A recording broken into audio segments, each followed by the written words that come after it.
I've always heard of Police Academy. I've heard of it mentioned throughout, and it's like kind of like the 1980s version of the Keystone Capers, very specifically the first one.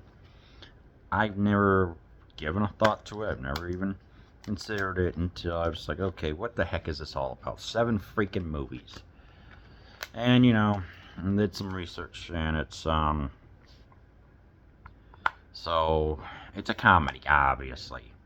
And I was watching, I was thinking, okay, this is a little bit like Stripes, and kind of a fair comparison. The call went out. The recruits came in. No longer would police cadets have to meet standards of height, weight, and other pesky requirements. Ratings were optional too. Can't spell IQ? Don't know the number for 911? No matter. Police Academy grads are ready to uphold law and disorder. Among the funniest and most memorable comedies series ever to sail wildly across the screen, the Police Academy films were an absolute mandatory part of any film collection. And hey, be careful out there. So I didn't know what to expect. There was something about like this training course or whatever, because there's like this group of truckers are causing havoc. The mayor decides to lift any of the regular, regular, not want to say restrictions, but requirements, and so we just get a whole bunch of average Joes or people coming in.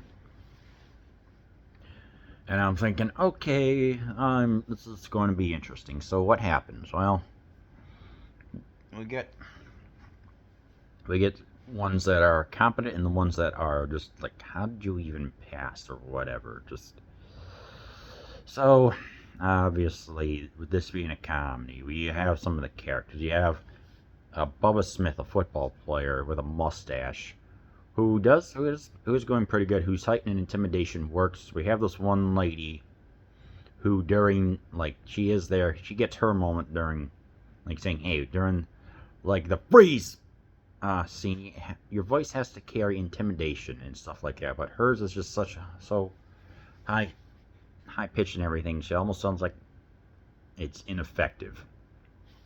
And there's also a person named Leslie Barber. I think Barber could be a last name of just he just looks incompetent. He can't even get over a wall and everything. And we get the guy in the beginning, Steve Buscemi.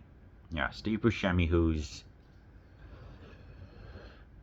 really can't. Who works as a parking lot attendant, but gets paid money to try and say, "Hey, fit this car in here." So what does he do? He manages to put the car on its side and squeeze it in through a parking spot that he somehow makes, but he just due to general mischief, he says, "Hey, it's like I can't cover your." He says, "I can't cover your ass no more. Either you join the police academy, or you're going straight to jail." So with him being a cocky, arrogant prick, he says, "Okay, I'll go to the police academy." He says, "All right, there's no way that you'll be able to quit. It's like the regular 14 weeks of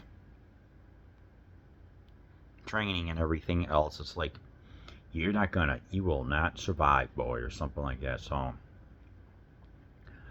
we get that going on, and as I'm watching, I'm like, all right. So we have all the different characters, which is nice, and exaggerated training scenes. There's no repudiating. This is all meant to be exaggerated for the point of comedy.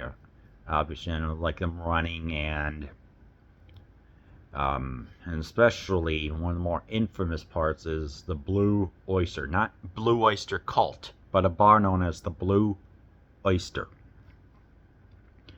And yes, there are some outdated uh, outdated gay stereotypes, okay?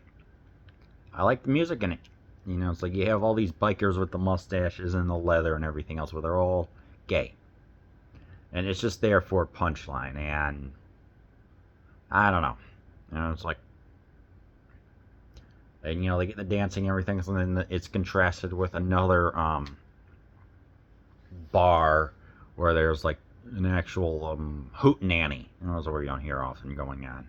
So we get an interesting dichotomy. And I don't know. Yeah, your mileage will vary with that, but ultimately For the final test, they have to go like drive the cars around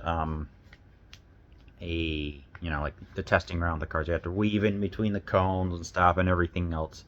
Ultimately, heroes get the call to help with a riot that intentionally gets started by with Buscemi's character in the beginning. Everyone gets their arc-defying moment that happened in the original, and it all comes and it works well. It's like this movie's obviously well directed and everything else. The riot gets controlled, and Buscemi manages to save the chief of the police academy, saying like, "Okay, you have my respect. You saved my life and everything else." So it feels proper. It feels like there's closure. As for the 6 sequels, I will plan on watch those in the future, but I just have so much stuff to watch. But yeah, with Police Academy, this is freaking great. Michael Winslow in here, with his sound effects, is freaking great. He even performs all the intercom announcements. That was freaking funny. So yeah, Police Academy 1 is still very great. Got a lot of laughter. It's got there are even some posters. So yeah, I do recommend that you watch the first one.